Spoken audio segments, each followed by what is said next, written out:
Hello everyone, আসসালামু আলাইকুম। ফটোশপের advance টিউটোরিয়ালে আমি আজকে আপনাদেরকে লেয়ার মাস্ক আর ক্লিপিং মাস্কের মধ্যে পার্থক্য দেখাবো, আর এটা কিভাবে কাজ করে তা আপনাদেরকে দেখাবো। তাহলে চলুন শুরু করা যাক। আমরা একটি ডকুমেন্ট ওপেন করে নিব, বা আমাদের যে সকল ইমেজগুলো প্রয়োজন সেগুলো ওপেন করে নিব। দেখতেই পাচ্ছেন আমি আমার একটি ইমেজ ওপেন করলাম, যেটি দিয়ে আমরা কাজ করব। প্রথমেই আমি আপনাকে লেয়ার মাস্ক কি আর কিভাবে এটা ব্যবহার করে তা দেখাবো। আমি যে ইমেজটি নিয়েছি এই ইমেজটির মনিটরের যে স্ক্রিনটি আছে এটি সিলেক্ট করব।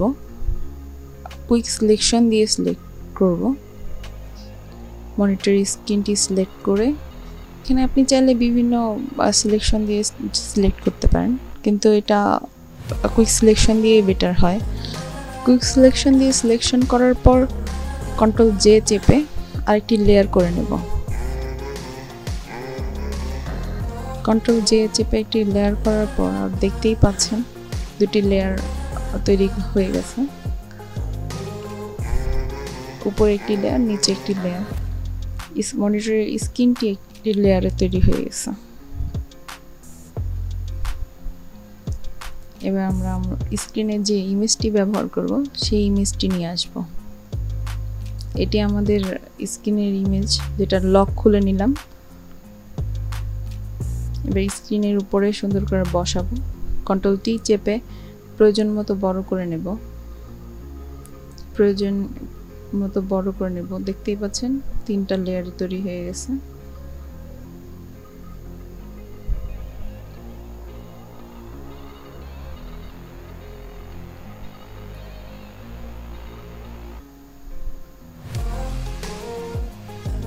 প্রয়োজন মতো বড় করে নিলাম।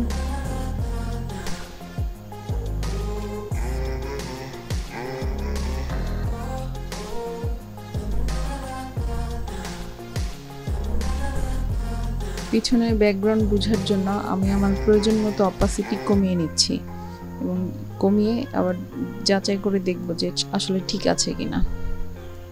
দেখতে পাচ্ছেন তিনটা লেয়ার তৈরি হয়েছে। আমরা রাইট ক্লিক করব। ক্লিকের পর ক্রিয়েট ক্লিপিং মাস্ক ক্লিক করে নিব। তাহলে দেখবেন যে এটি স্ক্রিনের মধ্যে চলে গেছে। মনে হচ্ছে স্ক্রিনের ওয়ালপেপার।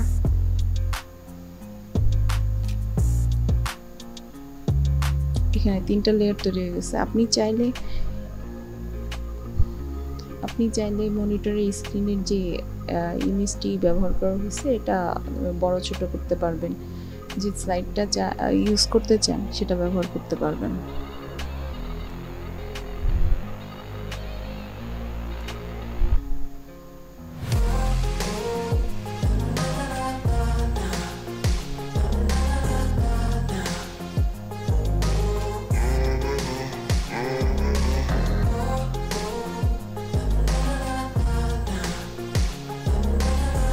তাহলে চলুন এবার আমরা ক্লিপিং মাস্ক দেখাবো।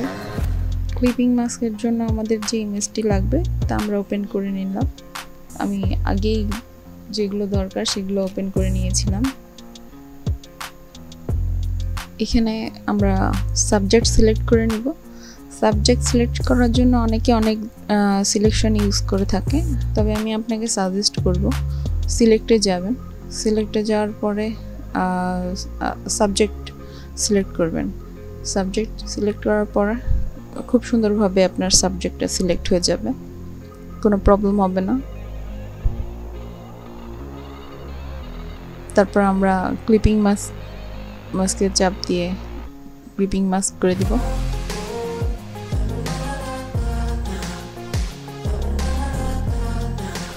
দেখতেই পাচ্ছেন ক্লিপিং মাস্কে চাপার সাথে সাথে ক্লিপিং মাস্ক হয়ে গেল। পুরো সাবজেক্টটাকে সুন্দরভাবে সিলেক্ট করে নিয়েছে। অনেক সময় দেখা যায় যে সাবজেক্টের কিছু অংশ কম বেশি দেখা যায়, বা তো ভালোভাবে সিলেক্টও করে না। সেক্ষেত্রে আমরা এখানে ব্রাশ টুল দিয়ে কাজ করব। ব্রাশ টুল দিয়ে কাজ করার সময় অবশ্যই আমরা খেয়াল করব যে জিনিসটা আমরা হাইড করতে চাই সেক্ষেত্রে আমরা কালো রঙটা ইউজ করব, আর যদি কোনো জিনিসকে আমরা দেখাতে চাই সেক্ষেত্রে আমরা সাদা কালারটা ইউজ করব। আপনি হাইড করতে চাইলেই ব্ল্যাক কালারটা ইউজ করে দেখবেন যে কোনো জিনিস আপনি হাইড করতে পারবেন। আর হোয়াইট কালারের মাধ্যমে সে হাইডের যে জিনিসগুলো আপনারা হাইড করেছেন সেগুলো দেখাতে পারবেন। আমাদের সিলেক্ট করা সাবজেক্টটিকে এবার আমরা আমাদের যে ইমেজটার উপরে বসাতে চাই সেখানে নিয়ে যাব।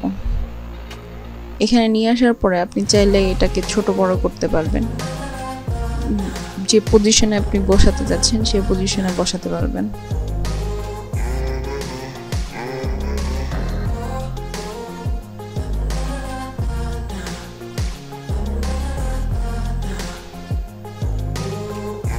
দেখতেই পাচ্ছেন ইমেজটার উপরে সাবজেক্টটাকে খুব সুন্দর করে বসানো হয়েছে, বোঝাই যাচ্ছে না